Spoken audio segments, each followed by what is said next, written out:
अस्सलामुअलैकुम रहमतुल्लाहि व बरकातुहू। BCom part 1 statistics and mathematics. आज जो हमारा टॉपिक है वो चैप्टर नंबर 4 से रिलेटेड है। इसमें जो इम्पोर्टेंट डेफिनेशंस और जो इम्पोर्टेंट क्वेश्चन हैं जो एनुअल पेपर्स में आते होते हैं, और चैप्टर नंबर 1, 2, 3 हमारा कंप्लीट हो गया था। उसकी अगर वीडियोज़ आपने नहीं देखी तो मैं आपको डिस्क्रिप्शन में लिंक दे दूँगा, वो आपने वहाँ से देख लेना है। तो ये जो फर्स्ट 4 चैप्टर्स में से 2 क्वेश्चंस आते होते हैं लॉन्ग के लिए, 20 मार्क्स के, 40 मार्क्स के तकरीबन आते होते हैं। इसमें एक जो है वो फ्रीक्वेंसी डिस्ट्रीब्यूशन का आता होता है, और एक जो है इसमें रिग्रेशन लाइन यही होती है जो आज हमने करनी है। ठीक हो गया। रिग्रेशन लाइन हम 5th चैप्टर में पढ़ेंगे। इसमें डिस्पर्जन का चैप्टर है, और इसमें standard deviation, quartile deviation, mean deviation, standard deviation, ये हमने आज डिस्कस करने हैं। इसमें इनके सबसे पहले हम डेफिनेशन देखेंगे। Mean deviation, quartile deviation, standard deviation क्या होते हैं।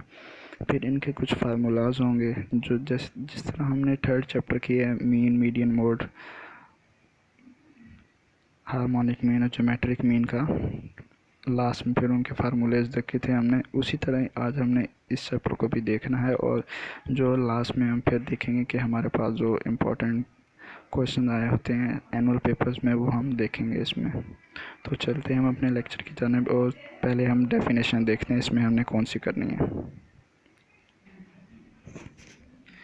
चैप्टर नंबर 4 है मेजर ऑफ डिस्पर्जन। तो सबसे पहले हमने इसमें डेफिनेशन देखनी है। किस चीज़ की डेफिनेशन देखनी है? मेजर ऑफ डिस्पर्जन की। तो ये हमारे पास जो ये वाला पैराग्राफ है इसमें लिखी हुई है मेजर ऑफ डिस्पर्जन की डेफिनेशन, या डिस्पर्जन की डेफिनेशन। ठीक हो गया। तो हम पढ़ते हैं इसमें क्या कहा हुआ है। डिस्पर्जन में therefore be defined as the extent to which the magnitude of the items differ, that is the degree of diversity. अच्छा, it follows the measure of dispersion is designed to indicate the extent to which the individual items differ on an average from the mean or from the any other average। इसमें हम extent देखते हैं कि कोई भी individual जो item है वो अपने एवरेज से किस तरह डिफरेंट है, या मीन से किस तरह डिफरेंट है उनसे। ठीक हो गया। तो इसकी सिंपल डेफिनेशन क्या है? The extent to which the magnitude, और एक ऐसी extent to which the magnitude of the items differ, जो उसकी मैग्नीट्यूड है किसी भी आइटम की वो डिफर है, that is the degree of diversity, जो उसकी ये डिग्री है, जो डाइवर्सिटी की डिग्री है। ठीक हो गया। तो ये इसकी डेफिनेशन हो गई। फिर उसके बाद इसकी 2 तरीक़ों से हम इसको एक्सप्रेस कर सकते हैं। एक एब्सोल्यूट मेजर ऑफ डिस्पर्जन है, और दूसरा रिलेटिव मेजर ऑफ डिस्पर्जन। ठीक हो गया। तो एब्सोल्यूट मेजर ऑफ डिस्पर्जन की हमने डेफिनेशन करनी है, और इसमें कुछ उनकी जो कॉमन टाइप्स होती हैं वो देखनी है। फिर उसके बाद रिलेटिव मेजर ऑफ डिस्पर्जन देखना है, उसमें भी इसकी कुछ डेफिनेशन, और फिर उसके बाद उसकी कुछ टाइप्स। ठीक है। दोनों ही तकरीबन सेम है, बस एक लफ्ज़ का फ़र्क है सेम और डिफरेंट का। देखें तो अगर हम देखें इसमें, तो measure of absolute dispersion same unit, देखिए मैंने लिखा हुआ। तो an absolute value dispersion is the one that measures the dispersion in the terms of the same units in which the original data is expressed। वही बात आ गई ना, measure dispersion in the terms of same units in which the original data is expressed। ठीक हो गया। तो इसकी अगर हम देखें कि इसकी एग्जाम्पल क्या होगी, एग्जाम्पल में ये देखें, यहीं से इसकी एग्जांपल होगी। If we relates to the height of a group of the students, then the dispersion would be represented in the same unit in which the data is represented, say inches. इसकी example का मतलब ये है, अगर हम किसी भी class में स्टूडेंट्स की हाइट देखते हैं तो हम जो यूनिट लेंगे वो इंचेस लेंगे। सब स्टूडेंट्स की हाइट मालूम करने के लिए जो हम यूनिट लेंगे क्या लेंगे, वो इंचेस ही लेंगे। तो ये एब्सोल्यूट मेजर ऑफ डिस्पर्जन, मतलब ये सेम यूनिट हो गया। ठीक है। तो इसके बाद इसकी कुछ टाइप्स भी हैं। टाइप्स कौन कौन सी हैं इसकी? 4 टाइप्स हैं, range, quartile deviation, average deviation और स्टैंडर्ड डेविएशन। मैं आपको शो करवा देता हूँ। ये देखें, range, quartile deviation, average deviation और स्टैंडर्ड डेविएशन, ये इसके कुछ 4 टाइप्स होती हैं। उसके बाद हम डिस्कस करते हैं अपना जो हमारा नेक्स्ट डेफिनेशन है, वो है रिलेटिव मेजर ऑफ डिस्पर्जन। तो रिलेटिव मेजर ऑफ डिस्पर्जन अगर हम देखें तो उसमें क्या है, relative measure is the one, जिसमें रिलेटिव मेजर वो होता है जिसमें डिफरेंट हो। ठीक है, जो एब्सोल्यूट था वो तो सेम था, इसमें डिफरेंट होंगे। The relative measure is the one that is different in the form of ratio, coefficient or the percentage and is independent of the units of the measurements. इसमें रेशो, कोफिशिएंट और जो percentage होती है, इसमें हम इसको major करते हैं, या डिफरेंट भी हम कह सकते हैं। ठीक हो गया। तो इसमें भी कुछ इसकी टाइप्स होती हैं। सिर्फ इन दोनों में फ़र्क है कि जो हमारे पास एब्सोल्यूट की टाइप थी उसके आगे हमने कोफिशिएंट लगा देना स्टार्ट में। जैसे वहाँ रेंज था तो यहाँ कोफिशिएंट ऑफ रेंज है, वहाँ कोफिशिएंट ऑफ रेंज आ गया। ठीक हो गया। तो ये coefficient of quartile deviation, coefficient of mean deviation और कोफिशिएंट ऑफ स्टैंडर्ड डेविएशन। ठीक हो गया। तो ये सब सेम ही है, बस उसमें क्या है कि हमारे पास उसमें हमने कोफिशिएंट नहीं लगाया था, इसमें हमने कोफिशिएंट लगा दिया। अच्छा, अब हम उसके बाद डिस्कस करते हैं measure of dispersion. Measure of dispersion, इसमें कुछ मेथड्स होते हैं जैसे कि range, semi inter quartile range और क्वार्टाइल डेविएशन या मीन डेविएशन या एवरेज डेविएशन या स्टैंडर्ड डेविएशन। तो वन बाय वन इन सब की डेफिनेशन हम देखते हैं। सबसे पहले रेंज है। रेंज का क्या है, अभी सिर्फ हम इनकी डेफिनेशन देखेंगे, जो इनके फार्मूलाज हैं, जो इनके कोफिशिएंट या अन ग्रुप के लिए, ग्रुप के लिए, वो हम लास्ट में, जैसे मैंने पिछले चैप्टर में आपको समझाया तो उस तरह से कम करेंगे इस चैप्टर में भी। ठीक है क्या? तो ताकि हमें कोई मुश्किल ना हो, हम इसी में कंफ्यूज, डेफिनेशन के बाद फार्मूले में ही ना कंफ्यूज हो जाएं। जब फार्मूले की बारी आएगी हम उसे एक ही दफ़ा ही लास्ट में देख लेंगे। अच्छा, उसके बाद रेंज है। रेंज तो क्या होगा, तो रेंज हमारे पास क्या है, it is the simplest possible measure and is the difference between the largest value and the smallest value of the variable. तो ये हमारे पास डिफरेंस होता है लार्जेस्ट वैल्यू और स्मॉलेस्ट वैल्यू के दरमियान। तो इसका सिंपल फार्मूला क्या हो गया, एक्स एन जो कि लार्जेस्ट है, लार्जेस्ट वैल्यू है, माइनस एक्स नॉट मतलब कि जो स्मॉलेस्ट वैल्यू है। ये इसका सिंपल सा फार्मूला हो गया। अच्छा, अब हम उसके बाद कुछ और डेफिनेशन देख लेते हैं अपनी। अब डेफिनेशन, उसके बाद अगली डेफिनेशन में सेमी इंटर क्वार्टाइल रेंज और क्वार्टाइल डेविएशन, इसके दो नाम है। ठीक है, तो इसकी डेफिनेशन क्या है, half of the difference between the lower and the upper quartiles is called the semi inter quartile range. जो हाफ ऑफ द डिफरेंस है लोअर और अपर क्वार्टाइल्स के दरमियान, उसको हम कहेंगे सेमी इंटर क्वार्टाइल रेंज और क्वार्टाइल डेविएशन। ठीक हो गया। हाफ ऑफ द डिफरेंस, जो हाफ उसका डिफरेंस होगा किन के दरमियान, लोअर और अपर क्वार्टाइल डेविएशन के दरमियान, उसको हम कहेंगे सेमी इंटर क्वार्टाइल रेंज या क्वार्टाइल डेविएशन। ठीक हो गया। तो हम उसके बाद अपनी नेक्स्ट जो हमारे पास है मीन डेविएशन। मीन डेविएशन की डेफिनेशन क्या है हमारे पास, mean deviation of the average deviation of the N values. N values से x1 x2 x so on xn is defined as, अब उसकी डेफिनेशन के arithmetic mean of the absolute deviation of the value from their mean, median और the mode. जो उसका arithmetic mean है absolute deviation का, किन के किन के लिए, फ्रॉम मीन, मीडियन और मोड के लिए। जो एब्सोल्यूट डेविएशन का अरिथमेटिक मीन है मीन, मीडियन और मोड के लिए, उसको हम क्या कहेंगे, मीन डेविएशन कहेंगे। ठीक हो गया। तो उसके बाद हम बात करते हैं स्टैंडर्ड डेविएशन की। स्टैंडर्ड डेविएशन क्या होता है, स्टैंडर्ड डेविएशन, इसकी डेफिनेशन यहाँ से स्टार्ट होगी, मैं आपको दिखाता हूँ। ये यहाँ से, standard deviation is the positive square root of the arithmetic mean of square deviation measured from the mean। तो ये क्या पॉजिटिव स्केयर रूट होता है of the arithmetic mean of the square deviation measured from the mean। ठीक हो गया। तो ये पॉजिटिव स्केयर रूट होता है किसका, arithmetic mean of the square deviation का, जो कि मैयर होता है मीन से। ठीक हो गया। तो इसका सिंपल सा फार्मूला ये वाला फार्मूला आपने याद कर लेना है, ये इसमें ये जो लिखा हुआ है ये वाला। ठीक है, ये पॉपुलेशन के लिए फार्मूला है जो सिग्मा के लिए है।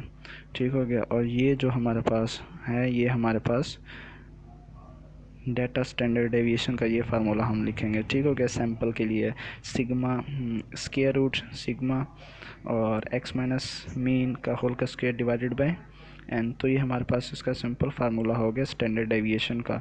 उसके बाद हम बात करते हैं वेरिएंस की। तो वेरिएंस क्या होता है? Variance of a distribution is defined as the arithmetic mean of the square of the deviation. तो वेरिएंस क्या है? Arithmetic mean of the square of deviation है।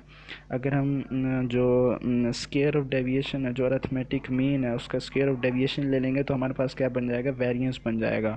तो taken from the mean of the distribution and is denoted by S square. जो हमारे पास standard deviation तो उसका हमने स्क्वायर लेंगे तो हमारे पास क्या बन जाएगा? वेरिएंस बन जाएगा। आगे हम इसको डिस्कस करते हैं। तो एस स्क्वायर ये देखें कि जब हमने स्क्वायर लिया तो स्क्वायर रूट से कैंसिल हो गया। जो हमने स्टैंडर्ड डेविएशन के फार्मूले में जो स्क्वायर रूट था, जब हमने एस स्क्वायर लिया तो हमारे पास जो स्क्वायर रूट, क्योंकि 1/2 होता है, जब उसको मल्टीप्लाई करेंगे 2 से तो हमारे पास क्या हो जाएगा? कैंसिल हो जाएगा। ठीक हो गया। मैं आपको शो करवा देता हूँ यहाँ पे। ये देखें, इसमें यहाँ पे ऐसे स्क्वायर रूट था, ठीक है। जब हमने इसका स्क्वायर लिया तो हमारे पास 1/2 और मल्टीप्लाई 2 बन गया, ठीक है। अच्छा, तो ये 2 से कैंसिल हो गया तो हमारे पास क्या बच गया? स्क्वायर रूट के बगैर ही हमारे पास आ गया, ठीक हो गया। तो हम ये जो स्क्वायर रूट की वैल्यू क्या होती है? 1/2 होती है, इसलिए हमने 1/2 मल्टीप्लाई 2 किया तो हमारे पास स्क्वायर रूट कैंसिल हो गया। बाकी जो भी स्टैंडर्ड डेविएशन का फार्मूला बच गया वो हमारे पास कौन सा आ गया? वेरिएंस आ गया। अच्छा, उसके बाद हम करते हैं कोएफिशिएंट ऑफ वेरिएशन। उसके बाद हम डिस्कस करते हैं coefficient of variation. Coefficient of variation क्या होता है? इट इज़ द सिंपलेस्ट, इसकी डेफिनेशन यहाँ से करनी है। It is the simplest of the standard deviation divided by the arithmetic mean expressed in percentage। तो ये क्या होता है? Coefficient of the standard deviation होता है और डिवाइड इसको हम कर देते हैं अरिथमेटिक मीन से और परसेंटेज में। तो हमारे पास क्या बन जाता है? स्टैंडर्ड डेविएशन को डिवाइड करेंगे मीन से और मल्टीप्लाई कर देंगे 100 से तो हमारे पास क्या आ जाएगा? Coefficient of variation. सिंपल सा फार्मूला भी इन्होंने लिखा हुआ है, कोएफिशिएंट ऑफ वेरिएशन CV, ठीक है। CV से डिनोट किया is equal to S divided by x mean multiply 100। तो ये हमारे पास क्या हो गया? कोएफिशिएंट ऑफ वेरिएशन का फार्मूला हो गया। उसके बाद ये सबसे मेन चीज़ हमारे पास आ गई, properties of variance and standard deviation. ये सबसे मेन क्वेश्चन है हमारे पास। इसमें ये हमसे शॉर्ट में पूछ लेते हैं कि प्रॉपर्टीज़ बताओ या वेरिएंस की बताओ या स्टैंडर्ड डेविएशन की बताओ। तो हमने इनमें सिर्फ कुछ स्टेटमेंट और इनके फार्मूलाज हमने देख लेने हैं और थोड़ी सी स्टेटमेंट के साथ हमने इनका फार्मूला ये जो फार्मूलेज लिखे हुए हैं ये हमने बता देने हैं। ये फार्मूला लिखा हुआ है, ये फार्मूला, ये फार्मूला, ये फार्मूला। इस साइड पे जो ये वाली साइड है, इस साइड पे इन्होंने कौन से फार्मूले बताए हुए हैं? स्टैंडर्ड डेविएशन के बताए हुए हैं। और इस साइड पे कौन से फार्मूले बताए हुए हैं? इन्होंने वेरिएंस के बताए हुए हैं। तो ठीक हो गया। दूसरी जो हमारे पास राइट साइड है उस पर वेरिएंस और जो लेफ्ट साइड है उस पर स्टैंडर्ड डेविएशन के फार्मूलेज दिए हैं। तो अच्छा, अब हम देखते हैं कि पहली प्रॉपर्टी क्या है? The standard deviation and the variance is independent of the origin. Simple सी बात है, इंडिपेंडेंट ऑफ ओरिजिन है, ठीक है। तो इसमें इसका इंडिपेंडेंट किस तरह है? स्टैंडर्ड डेविएशन जब हम इंडिपेंडेंट ऑफ ओरिजिन, ये देखें, अगर हम it remains unchanged when all the values of a variable are increase और डिक्रीज बाय अ कांस्टेंट। अगर हम इसमें इंक्रीज या डिक्रीज कांस्टेंट करते हैं तो इसमें कोई फ़र्क नहीं पड़ता। ये देखें, मैं आपको दिखाता हूँ। जब ये standard deviation x plus minus A था ना, प्लस माइनस ए हमारे पास कांस्टेंट है, ठीक है। तो इसके जो आंसर में कोई फ़र्क नहीं पड़ रहा, मतलब कि ये अनचेंज है, ठीक हो गया। ये देखें, इन्होंने इंडिपेंडेंट ऑफ ओरिजिन मतलब अनचेंज, ठीक हो गया। वेरिएंस में भी इस तरह है, variance x plus minus A is equal to variance A हमारे पास कांस्टेंट था तो इसमें कोई फ़र्क नहीं पड़ा, तो हमारे पास x वैसे का वैसे आ गया। अच्छा, उसके बाद दूसरी प्रॉपर्टी हमारे पास क्या है? दूसरी प्रॉपर्टी कहता है कि when all the values the variable are multiplied or divided by the constant number. जब हम पहले था हमारे पास, हमने ऐड किया था कांस्टेंट, ये ऐड किया था, ये लेस किया था। अब दूसरा कहते हैं हम मल्टीप्लाई जब हम करें जो भी कांस्टेंट है bye the constant number, the standard deviation is multiplied or divided by the constant. जो स्टैंडर्ड डेविएशन है या वेरिएंस है वो भी मल्टीप्लाई होगा। देखें अब किस तरह, ये देखें स्टैंडर्ड डेविएशन है, उसके बाद ए कांस्टेंट है और एक्स है हमारे पास, एक्स हमारे पास क्या है, मीन है। तो ये भी क्या हो जाएगा, जो हमारे पास कांस्टेंट हो जाएगा वो स्टार्ट में आ जाएगा। ठीक है, ये देखें स्टार्ट में आ गया कांस्टेंट हमारे पास। उसके बाद स्टैंडर्ड डेविएशन और जो हमारे पास एक्स मीन था वो वैसे के वैसे आ गया। ठीक हो गया। अब अगर हम कहें कि standard deviation x by divide की फॉर्म में अगर हम लें, मतलब कि यहाँ पे हमने मल्टीप्लाई किया था ना, जो पहली प्रॉपर्टी थी उसमें हमने ऐड और लेस किया था। ठीक है, ऐड या लेस किया था कांस्टेंट। जो सेकंड प्रॉपर्टी है उसमें हमने, ये देखें मैं आपको दिखा देता हूँ, जो फर्स्ट प्रॉपर्टी है उसमें हमने ऐड या लेस किए। ठीक है, और जो सेकंड प्रॉपर्टी है उसमें हमने मल्टीप्लाई या डिवाइड करना है। ठीक हो गया। तो इसमें देखिए पहले हमने मल्टीप्लाई से कर लिया, हम डिवाइड से करते हैं। स्टैंडर्ड डेविएशन एक्स बाय ए, मतलब मीन बाय ए, एक्स का है मीन और ए का है constant, is equal to 1/a। तो ये जो हमारे पास कांस्टेंट था, ये हमारे पास जो ए था 1/a डिवाइड की फॉर्म में था, तो डिवाइड की फॉर्म में स्टार्ट में आ गया। ठीक है, तो स्टैंडर्ड डेविएशन एक्स। और इसी तरह वेरिएंस में भी है, वेरिएंस में जो भी कांस्टेंट होगा उसका स्केयर आ जाएगा।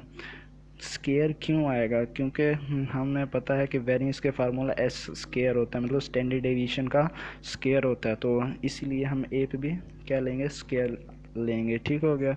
तो variance A X is equal to A square variance X, और variance X by A is equal to 1/a square. ये आपको पता चल गया ना, मैंने आपको बताया कि जो स्केयर रूट की वैल्यू होती है 1/2 होती है, और जो वेरिएंस का फार्मूला होता है उसमें भी स्केयर होता है। ठीक हो गया। तो यहाँ भी हमने जो वेरिएंस के फार्मूले में जब भी कांस्टेंट आएगा तो उसके लिए जो कांस्टेंट होगा उसका स्केयर आ जाएगा स्टार्ट में। उसके बाद हम डिस्कस करते हैं थर्ड प्रॉपर्टी, हम फोर्थ प्रॉपर्टी हम देखते हैं। फोर्थ प्रॉपर्टी में वो क्या कहता है, फोर्थ प्रॉपर्टी छोड़ दें क्योंकि मुश्किल है, हमने सिर्फ इजी इजी करनी है। ठीक है, तो हम फिफ्थ प्रॉपर्टी देखते हैं। फिफ्थ प्रॉपर्टी में वो क्या कहता है, if the x1 and x2 are independent random variable. ये हमने नहीं करनी, ये हमने नहीं करना। ठीक हो गया। हम कर रहे हैं अब पांचवी प्रॉपर्टी। ठीक हो गया। तो पांचवी प्रॉपर्टी क्या कहता है, वो if the x1 and x2 are independent random variables. अगर वो कहता है कि x1 और x2 इंडिपेंडेंट वेरिएबल्स हों तो क्या होगा, हमारे पास जो वेरिएंस होगा x1 प्लस माइनस x2, ये क्या है, इंडिपेंडेंट रैंडम वेरिएबल्स हैं। ठीक हो गया। तो is equal to variance x1 plus minus variance x2, simple वही वेरिएंस उनके साथ आ जाएगा, x1 के साथ भी x2 के साथ भी। तो जो अगर स्टैंडर्ड डेविएशन, हम स्टैंडर्ड डेविएशन की बात करेंगे तो स्टैंडर्ड डेविएशन में स्केयर रूट होता है। ठीक हो गया ना। तो x1 प्लस माइनस x2, तो ये इनके सब के ऊपर स्केयर रूट आ जाएगा, और variance x1 plus minus variance x2। अगर ये सिक्स प्रॉपर्टी करनी है तो कर लें, बहुत इजी है, मुश्किल नहीं है।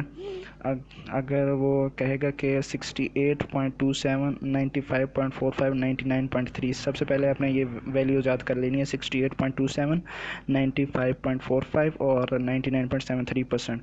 उसके बाद बस आपने of the cases are included between, इनके जो 68.7 के केसेस होते हैं वो किन के दरमियान लाया करते हैं, एक्स मीन से x mean minus S2, x mean plus S। और जो ये जो 95.45, ये x mean to 2S, 2 x mean plus 2S। और जो 99.73% है वो x mean to 3S, 2 x mean plus 3S। ये देखें, ये इनकी वैल्यूज़ आ गई, और ये एक्स मीन प्लस और ये एक्स मीन माइनस एक्स और एक्स मीन, बस इसके बाद दूसरी जो वैल्यू होगी इसमें 2 लगा देंगे। ठीक हो गया। और तीसरी वैल्यू में 3 लगा देंगे। ठीक हो गया। ये हमने इस तरह याद कर लिए। इसके बाद ये हमारे पास प्रॉपर्टीज़ हो गई। ठीक हो गया।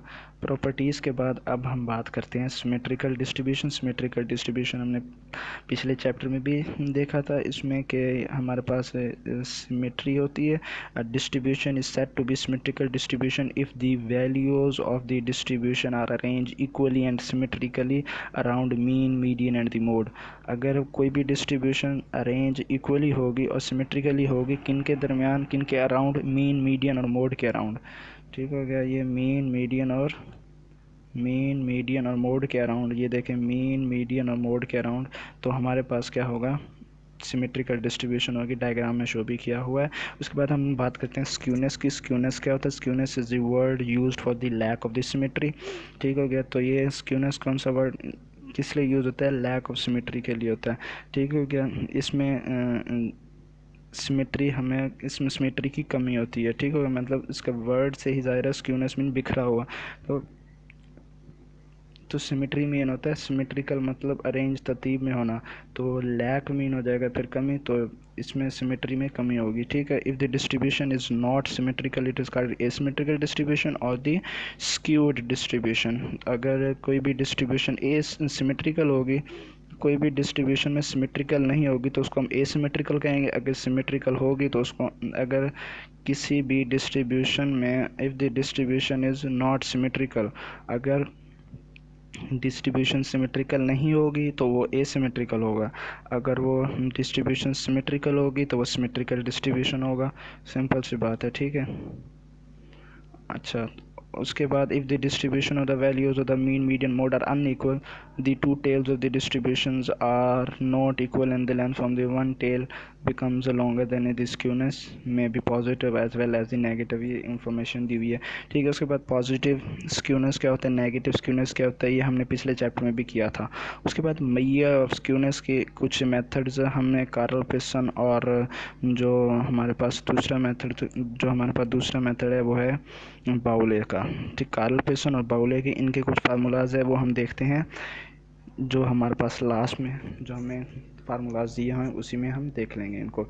सबसे पहले हमने फार्मूलाज, मैंने आपको पिछले चैप्टर में बताया था कि याद करने हैं हमने, तो मैं आपको दिखाता हूँ। अब क्वार्टाइल डेविएशन का सिंपल सबसे पहले तो रेंज आ जाती है ना, रेंज का सिंपल फार्मूला हमने याद कर लिया था, ठीक हो गया। रेंज का सिंपल फार्मूला हमने याद कर लिया था। रेंज का सिंपल फार्मूला क्या था, x m minus x naught, ठीक हो गया। ये रेंज का फार्मूला हो गया। उसके बाद क्वार्टाइल डेविएशन की बात हम करते हैं, तो क्वार्टाइल डेविएशन का फार्मूला क्या होगा, Q3 minus the Q1 divided by 2, ठीक है। ये सिंपल क्वार्टाइल डेविएशन का फार्मूला हो गया। अब उसके बाद वो क्वार्टाइल डेविएशन 1 या क्वार्टाइल डेविएशन 3, तो ये हमेशा 3 तक होते हैं, ठीक है। 4 तक ये नहीं होगा, या 5 नहीं होगा, Q5 या Q4 नहीं हो सकता, या Q99 Q50 भी नहीं हो सकता, ठीक है। सिर्फ Q1 Q2 और Q3 तक होगा।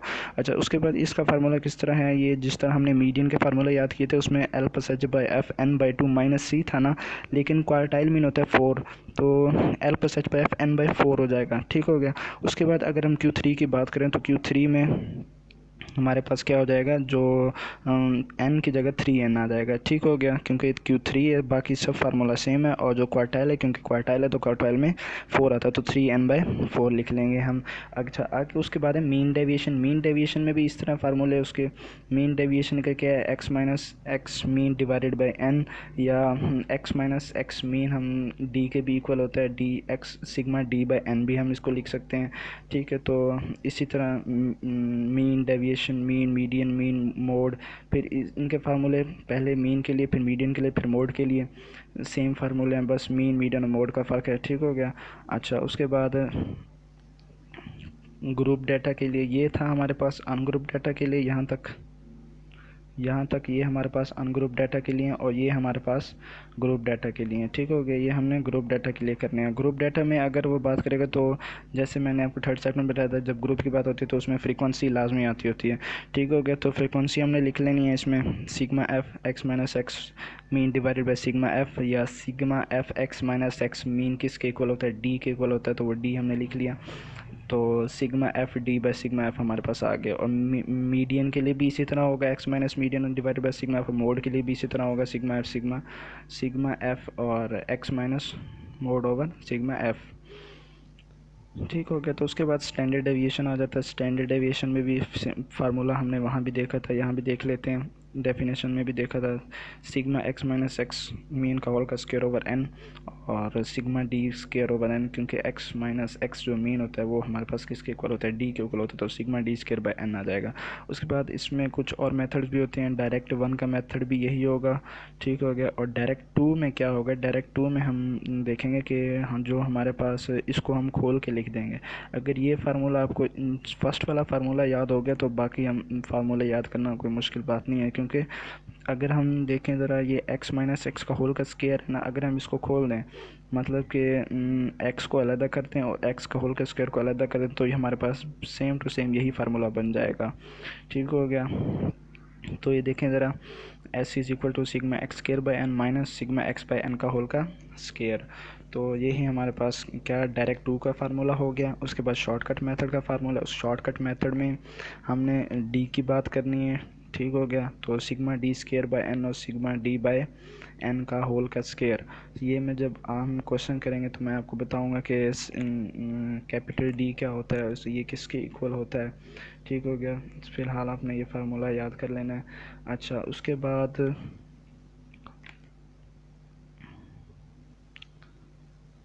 डायरेक्ट मेथड के लिए भी इसी तरह होगा कि वो अनग्रुप के लिए था पीछे, ये अब ग्रुप डेटा के लिए फार्मूलाज आ गए हैं स्टैंडर्ड डेविएशन के।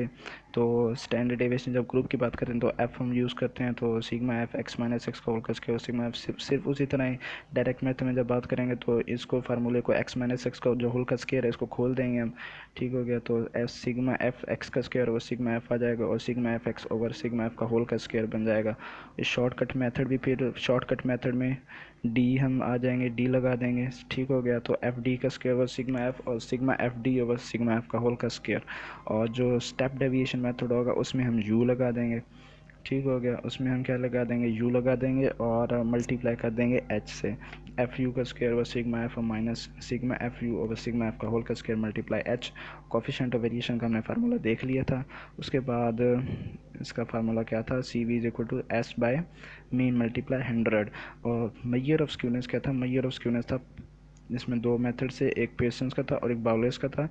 पेयर्सन्स के हमारे पास दो थे फार्मूले, skewness mean minus median over standard deviation और स्क्यूनेस में 3 mean minus median over standard deviation. ये हमारे पास पेयर्सन के हो गए। और बाउलेस का था skewness is equal Q three plus Q one minus D two median over Q three minus D Q one. अच्छा, इसमें एक बात याद रखनी है, फार्मूले आपको सब ने याद कर लेने हैं, ठीक है। उसके बाद इसमें एक बात आपने याद रखनी है, जब वो भी कहेगा कि हम स्क्यूनेस फाइंड करो तो आपने स्क्यूनेस हमेशा बाउलेस के अगर वो मेंशन कर दे कि पियर्सन के फार्मूले से करो तो आपने फिर पियर्सन का कोई भी फार्मूला यूज़ कर लेना है। अगर सिंपली वो कहे कि स्क्यूनेस फाइंड करो तो आपने डायरेक्ट कुछ सोचे बगैर ही बाउलेस फार्मूले पे आ जाना है, क्योंकि बाउलेस फार्मूले में बहुत सी आसानियां हैं। बाउलेस फार्मूले में क्या आसानी है, इसमें स्टैंडर्ड डेविएशन नहीं फाइंड करनी होती। तो हमारा जो टेबल होता है, जो हमने फ्रीक्वेंसी डिस्ट्रीब्यूशन जो हमने टेबल बनानी होती है, जो हमने चीज़ें इसके फार्मूले में चाहिए होती हैं स्टैंडर्ड डेविएशन के लिए, वो हमें फाइंड नहीं करनी पड़ेंगी। सिंपली बस हमें Q3 और Q1 और मीडियन की वैल्यू चाहिए होगी, वो हम इजीली फाइंड कर सकते हैं, ठीक है। तो आपने कौन सा फार्मूला चूज़ करना है, बाउलेस फार्मूला ही चूज़ करना है। अगर वो मेंशन करे कि स्क्यूनेस फाइंड करो, अगर वो बाउलेस के फार्मूले से स्क्यूनेस फाइंड करो, वो तो आपने बाउलेस के फार्मूले से ही करनी है। अगर वो कहे कि पियर्सन का फार्मूला यूज़ करो तो आपने फिर पियर्सन के फार्मूले से ही यूज़ करनी है, ठीक हो गया। तो ये नीचे कुछ इंपॉर्टेंट डेफिनेशंस लिखे हुए हैं कि कोफिशिएंट ऑफ वेरिएंस और properties of variance, skewness, mean deviation, different types of absolute and relative. तो ये सब हमने पढ़ लिए हैं। अब हम बात करते हैं जो हमने क्वेश्चन करने हैं बोर्ड के हवाले से, ठीक हो गया। जो पेपर में आएंगे को हमने किस तरह सॉल्व करने हैं और किस तरह अटैम्प्ट करने हैं। तो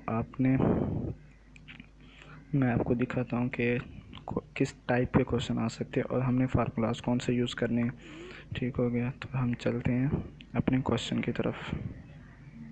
प्रीवियस ही अपना क्वेश्चन देखते हैं कि उसमें हमने मीन मीडियन मोड फाइंड कर लिया था, लेकिन हमने क्वार्टाइल डेविएशन कहा था कि अगले चैप्टर में जब हम करेंगे तो हम तब फाइंड करेंगे। ये देखें, क्वार्टाइल डेविएशन भी इन्होंने फाइंड करने का वो कहा था। तो अब हम इसको क्वार्टाइल डेविएशन किस तरह फाइंड करेंगे, ठीक हो गया। तो क्वार्टाइल डेविएशन के लिए देखें आप, फार्मूला इसका क्या था, Q3 minus Q1 divided by 2, ये इसका फार्मूला हो गया। उसके बाद क्वार्टाइल डेविएशन में हमें पता है कि L plus H by F N by four minus C, ठीक हो गया। तो n बाई फोर क्या होगा, n बाई फोर हमने n की वैल्यू क्या लेनी है, जो हम n की वैल्यू हमने वही लेनी है जो हमारे पास क्या था, जो हमारे पास फ्रीक्वेंसी का टोटल था, या हमारे पास जो कम्युलेटिव फ्रीक्वेंसी की एंड वाली वैल्यू थी। इन दोनों में से कोई भी ले सकते हैं, दोनों सेम होंगी, ठीक हो गया। अगर दोनों सेम नहीं तो हमारा सवाल गलत है, ठीक हो गया। तो n की वैल्यू हमने ले ली 490 डिवाइडेड बाई 4, तो ये क्या आ गया 122.5। अब हमने देखना है कि 122.5 कहाँ लाई करता है। तो क्योंकि हमें फिर 122 पॉइंट जहाँ लाई करेगा वो हमने फिर वहाँ से क्या लेनी है, हमने एल लेना है अपना, ठीक है, लोअर क्लास बाउंड्री लेनी है। तो हम यही फिर ये देखें कि जो हमारे पास 300 आ गया, ये 122.5 है, ये क्या है 122.5 है, लेकिन यहाँ पे जो सेकंड वाली वैल्यू है वो क्या है 300 है, वो क्या है 300 है। तो हम कौन सी लेंगे 37.5, मतलब जो 37.5 तो बहुत कम हो जाएगी ना, तो यही हम 300 वाली ले लेंगे। ठीक हो गया ना, थोड़ा सा ध्यान दें तो ये देखें ज़रा, इसमें हमारे पास n/4 की वैल्यू क्या है 122.5। अब हमने लोअर क्लास बाउंड्री लेनी है, मतलब l हमने फाइंड करना है, तो वो हम कैसे फाइंड करेंगे देखें ज़रा। अब n/4 जो हमारे पास आई है 122.5, ये हमने जाके देखनी है क्लास बाउंड्रीज कम्युलेटिव फ्रीक्वेंसी में जाके देखनी है, ठीक है। मतलब ये जो वाली कॉलम है, ये वाली कॉलम है, इसमें हम जाके देखेंगे कि 122.5 कहाँ लाई कर रहा है। ये लाई कर रहा है हमारे पास 122.5, ये हमारे पास इस वाली रो में लाई कर रहा है, क्योंकि 45 तो हमें नहीं चाहिए, तो हमें चाहिए 122.5। तो 122.5 एग्जैक्ट तो है नहीं, तो हम इसको एज्यूम कर लेंगे कि 199 हमारे पास क्या है, हमारी जो n/4 है वो है। तो 190 इसमें ये वाली रो आ गई, ठीक हो गया। तो इसमें हमारे पास फ्रीक्वेंसी हमारी क्या आ गई f, और हमारी लोअर क्लास बाउंड्री क्या आ गई 15, ठीक हो गया। और जो हमारे पास सी होगी, जो हम सी कैसे फाइंड करते हैं, मैंने आपको बताया था सी कैसे फाइंड करते हैं। जो भी हमारे पास 190 है ना, तो इसके ऊपर वाली जो वैल्यू होगी वो हमारे पास क्या होगी, हमारे पास सी होगा। तो ये कौन सी वैल्यू है 45, तो ये हमारे पास सी है, ठीक है। ये 115 ठीक हो गया। तो ये हमारे पास क्या है, सी है हमारे पास, ठीक हो गया। अब इसमें आपने कंफ्यूज नहीं होना कि ये सब कैसे लिया हमने। n/4 की वैल्यू 122.5 आ गई, 122.5 हमें जाके देखना है कि कम्युलेटिव फ्रिक्वेंसी कौन से रो में लाई कर रहा है। तो फिर हम वहाँ से एल ले लेंगे, लोअर क्लास बाउंड्री लेंगे, फिर हम उसी की जो हमारी रो होगी उसी में से हम फ्रीक्वेंसी ले लेंगे। और सी कैसे लेना है, हमने सी जो मैंने कम्युलेटिव फ्रीक्वेंसी में से जो मैंने रो सिलेक्ट की थी, जो वैल्यू सिलेक्ट की थी, उससे ऊपर वाली जो होगी वो हमारे पास सी की वैल्यू होगी। और एच हमने कैसे लेना है, एच हमने ले लेना है जो क्लासेस दी हुई हैं 0 -5, 5 -10, 10 15 -10 या 25 -20, इनमें सब में देखें तो हमारे पास डिफरेंस क्या आता है 5 आता है, तो हमारे पास एच बी 5 आ गया। उसके बाद हमने Q1 की वैल्यू पुटिंग कर दी इनमें, तो Q1 की वैल्यू हमारे 15.5 आ गई। अब उसके बाद Q3 हमने फाइंड करना था। Q3 हम कैसे फाइंड करेंगे, L + H/F 3n/4 - C। तो Q3 है तो 3n/4 आ गया हमारे पास, ठीक हो गया, 3n/4 आ गया। तो 3n/4 हम सबसे पहले फाइंड करेंगे। n की वैल्यू हमने वही 490 लेनी है, ठीक हो गया। 490 हमने 490/4 आ गया, तो ये आ गया 337.5। तो हमने 367.5 को जाके देखना है क्लास बाउंड्री में ये कहाँ लाई कर रहा है हमारे पास, ठीक हो गया। ये हमारे पास कहाँ लाई कर रहा है, तो ये हमारे पास क्या था, हमारे पास 367। तो 367 कहाँ लाई करेगा, ये देखें ज़रा। 367 हमारे पास लाई करेगा 380 वाली रो में हमारे पास 367 लाई करेगा, ठीक हो गया। तो हमारे पास लोअर क्लास बाउंड्री क्या होगी 25, हमारे पास फ्रीक्वेंसी क्या होगी 100, हमारे पास सी क्या होगा 280, और इसमें और क्या चाहिए होता है हमें, बस ये चीज़ें चाहिए होती हैं, ठीक हो गया। कम्युलेटिव फ्रिक्वेंसी हमने देखा कि 380 थी हमारे पास। उसके बाद सी हमने देख लिया 280 है हमारे पास, और जो हमारा फ्रीक्वेंसी है वो 100 है, और जो लोअर क्लास बाउंड्री है वो हमारे पास क्या है 25। तो ये हमने लिख लिया। ये देखें एल क्या है हमारे पास लोअर क्लास 25, एफ क्या है 100, सी क्या है 280 और एच क्या है 5। स्पुटिंग वैल्यू की Q3 हमारे पास आ गया। के बाद हमने क्वार्टाइल डेविएशन का जो फार्मूला था, ये जो हमारा फार्मूला था ये वाला, quartile deviation is equal to Q3 - Q1/2। तो इसी फार्मूले में हमने वैल्यूज पुट कर दी, तो हमारे पास क्या आ गया 6.9375, ये हमारे पास क्वार्टाइल डेविएशन आ गया। तो क्वार्टाइल डेविएशन इस तरह फाइंड करनी है, ठीक हो गया। अब हमारे पास ये जो हमारा क्वेश्चन था, ये वाला, ये हमने कंप्लीट कर लिया। हम मीन भी फाइंड कर लिया, ठीक हो गया। हमने मीन भी फाइंड कर लिया, मीडियन भी फाइंड कर लिया, मोड भी फाइंड कर लिया, क्वार्टाइल डेविएशन भी फाइंड कर लिया। तो हमारा 20 मार्क्स का ये क्वेश्चन पूरा हो गया। अब हम देखते हैं अगला क्वेश्चन कोई और जो इम्पोर्टेंट हो और इससे रिलेटेड हो, 4th चैप्टर से रिलेटेड हो, ठीक हो गया। अब इसमें उन्होंने क्या कहा हुआ ये देखें ज़रा। उन्होंने कहा हुआ है हिस्टोग्राम बनाओ और फ्रीक्वेंसी डिस्ट्रीब्यूशन बनाओ, और दूसरी रिक्वायरमेंट में कहा हुआ है कैरलपेसन कोफिशिएंट बनाओ और मीडियन बनाओ, ठीक हो गया। तो मीडियन फाइंड करना है हमने, कैरलपेसन कोफिशिएंट फाइंड करना है, हिस्टोग्राम बनाना है और फ्रीक्वेंसी डिस्ट्रीब्यूशन बनाना। तो इस क्वेश्चन को हमने देखें ज़रा। पहले हमने क्या किया, क्लास बाउंड्रीज़ बना ली, ठीक हो गया। क्योंकि इसमें क्लास बाउंड्रीज़ की हमें ज़रूरत थी, तो हमने पहले सबसे पहले क्या बना ली, क्लास बाउंड्रीज़ बना ली। उसके बाद जब हमारे पास क्लास बाउंड्रीज़ बन गई तो हमने हिस्टोग्राम बना लिए। सबसे पहले जो क्लास बाउंड्री थी उनको एक्स एक्सिस पे ले लो, जो फ्रीक्वेंसी थी उनको वाई एक्सिस पे ले लो। अपने जो भी रेक्टेंगल्स बनती थी हमारी, वो हमने अपने रिक्वायरमेंट के मुताबिक बना ली। ये मैंने आपको सिखाया था कि किस तरह बनाते हैं। अच्छा, उसके बाद हमने कैरलपेसन कोफिशिएंट फाइंड करना है और स्क्यूनेस फाइंड करनी है, ठीक है। तो इसमें अब मैंने आपको कहा था ना कि पेसन कोफिशिएंट में हमने स्टैंडर्ड डेविएशन भी फाइंड करनी होगी, ठीक हो गया। तो skewness is equal to 3 mean minus median over standard deviation, ये इसका फार्मूला हो गया। स्टैंडर्ड डेविएशन का फार्मूला हम क्योंकि ग्रुप डाटा दिया हुआ तो ग्रुप वाला फार्मूला लगाएंगे, sigma F X minus x dash over sigma F का होगा इसके। तो ये हमारे पास स्टैंडर्ड डेविएशन सबसे पहले फाइंड करें। स्टैंडर्ड डेविएशन कहाँ से फाइंड करेंगे हम, स्टैंडर्ड डेविएशन हम फाइंड करेंगे अपनी जो हमारे पास है टेबल से फाइंड करेंगे। हम टेबल से पहले क्या करेंगे, हम एक्स फाइंड करेंगे। एक्स किस तरह फाइंड करेंगे, अब हमने ये जो क्लासेस हैं इनको भूल जाना है, ठीक हो गया। ये जो हमने क्लासेस हैं इनको हमने भूल जाना है, क्योंकि जब हमने क्लास बाउंड्रीज़ बना ली तो हम क्लास बाउंड्रीज़ को ही देखेंगे, आगे लेके चलेंगे, ठीक हो गया। तो क्लास बाउंड्रीज़ में हमने इन दो जो फर्स्ट वाले 34.5 और 39.5 दोनों को ऐड करना है, 2 पे डिवाइड करना है, 37 आ गया। 39.5 और 44.5 को ऐड करेंगे 42, इस तरह सबको ऐड करते जाएंगे तो एक्स आ जाएगा हमारे पास। अब सिग्मा एक्स, तो अब हमने मीन फाइंड करना है। मीन कैसे फाइंड करना है, मीन के लिए हम क्या एफ एक्स हमें चाहिए होगा मीन फाइंड करने के लिए। तो सिग्मा एफ एक्स होगा सिग्मा एफ। तो सबसे पहले हमें क्या चाहिए होगा, एफ और एक्स चाहिए होगा। एफ एक्स को हमने मल्टीप्लाई किया, ये देखें इस वाली रो में क्या किया हुआ है, ये इस वाली क्या किया हुआ है, एफ़ और एक्स को मतलब 13 और 37 को मल्टीप्लाई किया 481, 15 और 42 को मल्टीप्लाई किया 630 आ गया हमारे पास, ठीक हो गया। इसी तरह हमने मल्टीप्लाई करते जाना है और एफ एक्स हमारे पास आ जाएगा। तो इसका आखिर में हमने सम कर लेना है। सम क्या आएगा 5005, तो इसको मल्टीप्लाई कर देना, जो सिग्मा एफ है हमारे पास 100, तो ये हमारे पास सिग्मा एक्स आ गया, मतलब एक मीन आ गया हमारे पास। उसके बाद हमने x minus x mean find करना है। एक्स और जो एक्स मीन होगा उनको माइनस कर देंगे हमारे पास, ठीक हो गया। मतलब कि इन दोनों को माइनस करेंगे,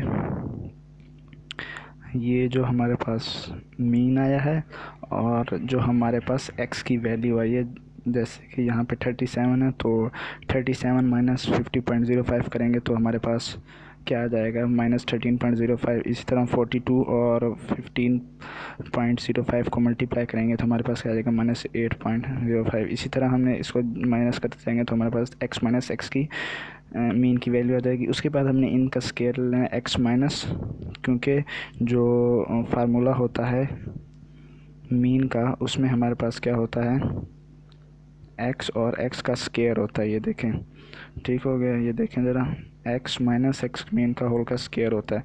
तो हमने क्या करना है, इनका स्केयर लेना है।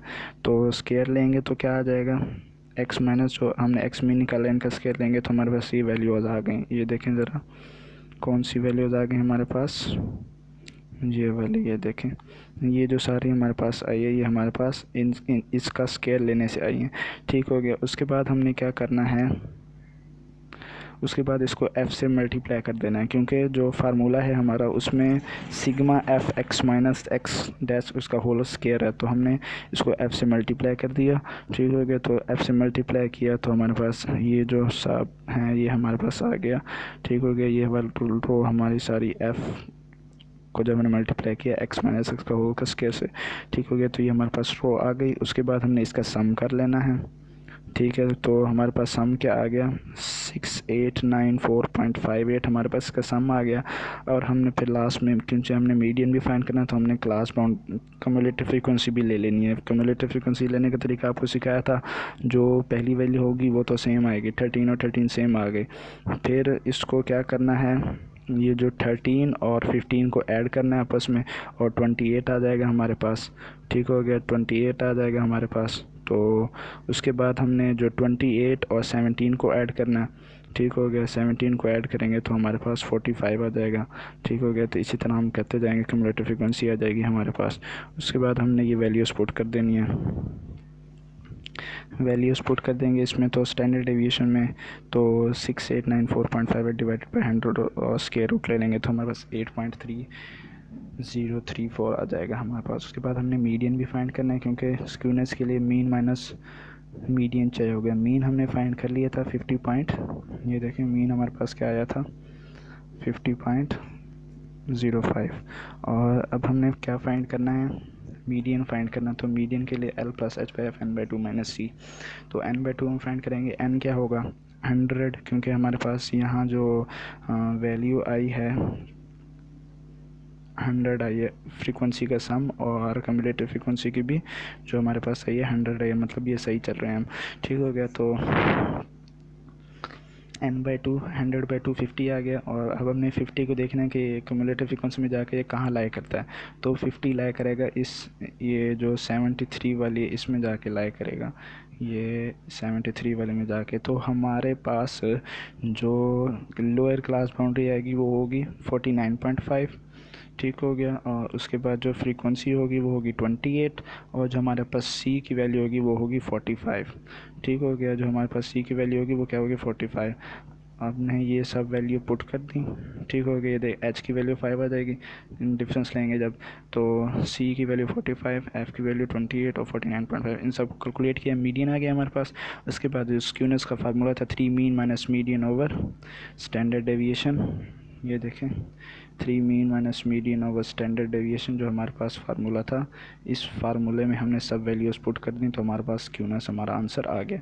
अब एज़ यूजुअल आपको मैंने कहा था कि मैं एक पॉइंट वाला क्वेश्चन भी करवाऊँगा आपको, ताकि जो क्लास बाउंड्री बनाना आपके लिए आसान हो जाए।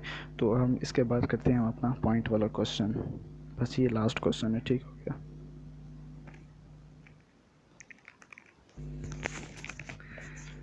ये देखें जी पॉइंट वाला क्वेश्चन आ गया। अब पॉइंट वाला क्वेश्चन ये है 2016 का सेकंड एनुअल।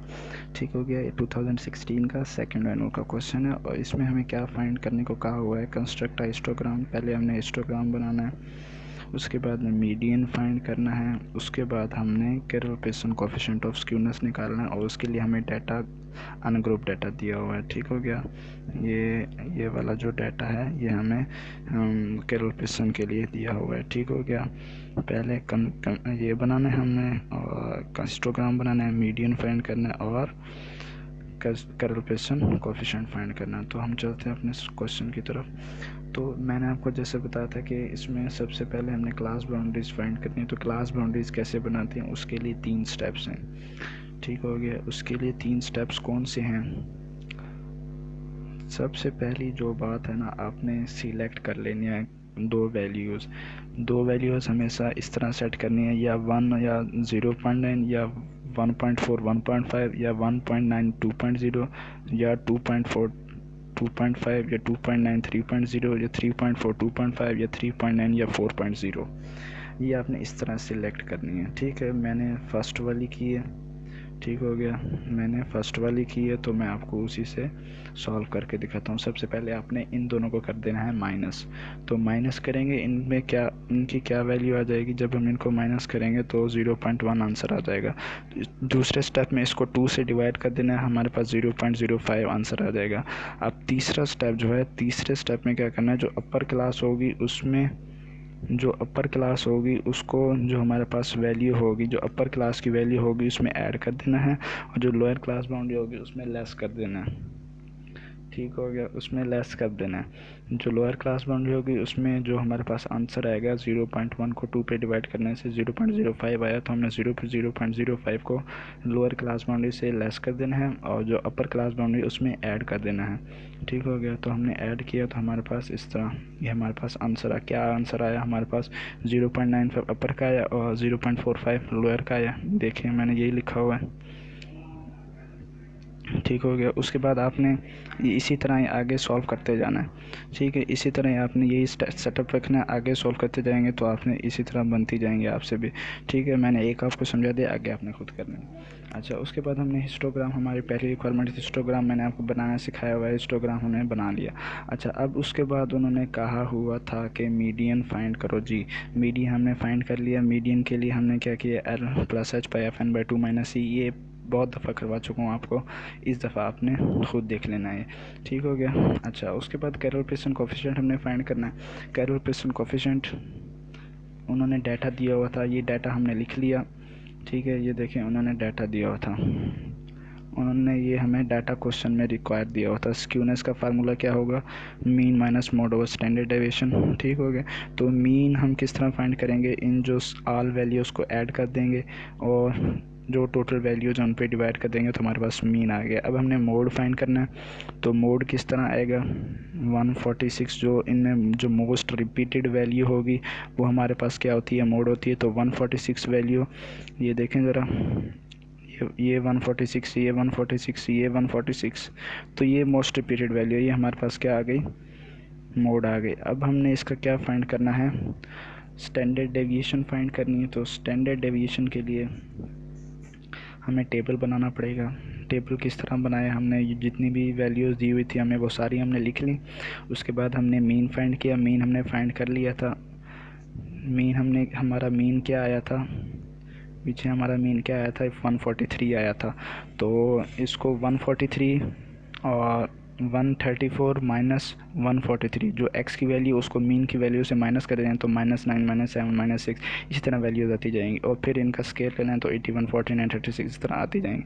उसके बाद हमने फार्मूले में पुट कर देना है। फार्मूले में इसका जो हमारे पास फार्मूला है वो है स्टैंडर्ड डेविएशन का लिखा हुआ formula, x - x mean over n, इसका स्केयर भी होता है x - x मीन का होल का स्केयर होता है और डिवाइडेड बाय n ऊपर स्केयर रूट होता है। तो इसकी वैल्यू हमने ये देखें हमारे पास 390 आ गई थी, हमने पुट कर दी और डिवाइडेड बाय 15 जो टोटल नंबर ऑफ वैल्यूज़ थी वो उसका स्केयर रूट ले लिया, हमारे पास स्टैंडर्ड डेविएशन आ गई। और फिर जो स्क्यूनेस का फार्मूला था उसकी हमने वैल्यू पुट कर दी, तो हमारे पास जो हमने वैल्यूज़ पुट की उसके बाद हमारे पास स्क्यूनेस आ गई। स्क्यूनेस नेगेटिव में भी आ सकती है। ठीक हो गया, तो होप सो आज का ये लेक्चर आपको समझ आया होगा और इसमें बहुत सी चीज़ें जो आपको नहीं आती होंगी अब क्लियर हो गई होंगी। और अगर आपने first chapter, second chapter, third chapter की वीडियोस नहीं देखी तो आपको डिस्क्रिप्शन में लिंक तो दूंगा, वहाँ से आप देख लेंगे। ठीक हो गया, और अगर आप चैनल पर नए हैं तो चैनल को सब्सक्राइब कर दीजिए और बेल आइकन को ज़रूर दबा दीजिए और ऑल पे क्लिक कर दीजिए ताकि आपको हर आने वाली नई वीडियो आपको नोटिफिकेशन मिल सके। इंशाल्लाह अगली एक और नई वीडियो के साथ, एक नए चैप्टर के साथ हम बात करेंगे उस पर, उसके जो इम्पोर्टेंट क्वेश्चन और जो इम्पोर्टेंट डेफिनेशन वगैरह वो डिस्कस करेंगे। दुआ में याद रखिएगा। अल्लाह हाफ़िज़।